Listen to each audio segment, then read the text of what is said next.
लिख लीजिए। इटरेट अक्षर आर का मतलब क्या होगा, ई का मतलब क्या होगा, यस का मतलब क्या होगा, ई का मतलब क्या होगा, ए का मतलब क्या होगा, आर का मतलब क्या होगा, सी का मतलब क्या होगा, एच का मतलब। आर का मतलब होगा रेशनल वे ऑफ थिंकिंग। अनुसंधान का पहला आर कहता है, रिसर्च का पहला आर कहता है कि सबसे पहले आप तार्किक ढंग से चिंतन करिए। रिसर्च का पहला आर कहता है कि तार्किक ढंग से चिंतन करिए। खोज का मतलब यही नहीं होता है, जब हम कुछ खोज करते हैं तो तार्किक तरीके से हमको चिंतन करना चाहिए। जिस प्रकार से एडिसन जब एडिसन के दिमाग में आया तो एडिसन जो भी बात अपनी माता से करता था तार्किक ढंग से करते थे। तार्किक ढंग से वो बचपन में करता था कि अंडा है, अंडे पर हम बैठे, मुर्गी बैठी है तो क्या होगा, जब मुर्गी बैठ करके चुजा दे सकती है तो क्यों नहीं हम बैठ करके दे सकते हैं। यही ना उसका तर्क आता था। एडिसन का यह तर्क आता, पक्षियां क्यों उड़ती हैं, तो मम्मी को उत्तर आया क्योंकि पक्षियों के पास क्या होता है, पंख होता है। मैडम को उत्तर आता है पक्षियों के पास क्या होता है, पंख होता है। तो कहता है कि ठीक है भाई पंख होता है तो क्या खाती हैं, तो कीड़े मकोड़े खाते हैं, तो भी कीड़ा मकोड़ा अपने नौकरानी का यूज करने है कि नहीं। फिर उसका तर्क आता है कि ठीक है भाई पक्षियों के पास पतंग होता है इसलिए उड़ती हैं, लेकिन पतंग के पास पंख नहीं होता, वो कैसे उड़ता है। इसी बात को एडिसन को स्कूल से निकाल दिया जाता है। तो वो उसने तार्किक ढंग से क्या किया, चिंतन किया, चिंतन करके बल का विस्तार किया। फिर रिसर्च का दूसरा है एक सस्टेड ट्रीटमेंट, यानी कोई भी कार्य करिए वो परिश्रम के साथ करिए। कोई भी कार्य हो किसके साथ हो, परिश्रम के साथ हो।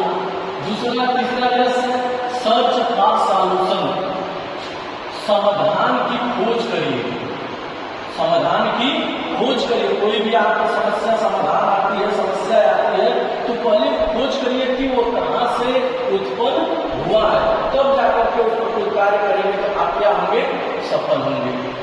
तीसरा है एक्सेप्टेंस, जिसको कहते हैं शुद्धता या निश्चितता। देखिए खोज में जो भी चीजें खोज में आती है तो उसमें शुद्धता बहुत ज्यादा होती है। फिर है अगला एनालिटिक व्यू, यानी कि उसमें जो भी दृष्टिकोण होते हैं वो विश्लेषणात्मक होते हैं। खोज में जो भी चीजें होती है वो विश्लेषण करके निकलती है। क्या करके निकलती है, विश्लेषण करके निकलती है। आज आप रिलेशनशिप ऑफ फैक्ट, देखिए खोज में तथ्यों से आपस में क्या होता है, संबंध होता है।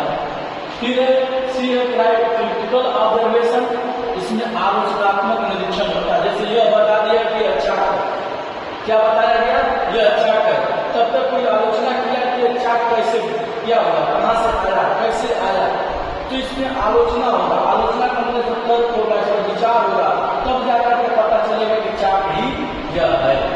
हम अगर हमें कोई बात बताए कि यह है तो क्या हम उसको मानेंगे, नहीं मानना चाहिए।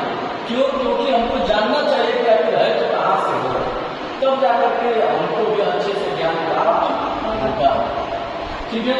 अंतिम है यश का मतलब है ऑनेस्टी इन वर्क, जो भी कार्य करें, यानी कि खोज में जो भी कार्य किए जाते हैं, जो भी आप काम करें वो ईमानदारी के साथ करें, क्योंकि ईमानदारी से किया गया कार्य क्या होता है, सफल होता है।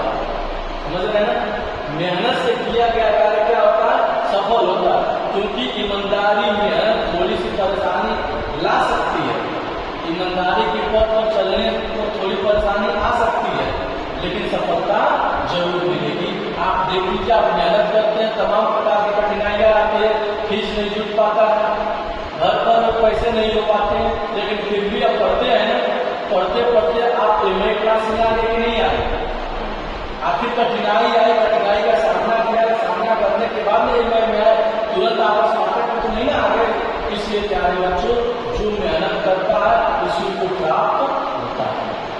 जो बैठे बैठे या सोच ले कभी मिल जाए तो कभी मिलने वाला नहीं। इसलिए प्यारे बच्चों मेहनत करिए, वो भी कैसे मेहनत करिए, तार्किक ढंग से करिए, परिश्रम के साथ करिए, समाधान की खोज करिए, दृढ़ता रहिए, शुद्धता रहिए, विश्लेषणात्मक दृष्टिकोण रखिए, तथ्यों में संबंध रखिए, आलोचनात्मक निरीक्षण करिए और ईमानदारी के साथ क्या करिए, काम सच में आप जा करके आप अपना जो भी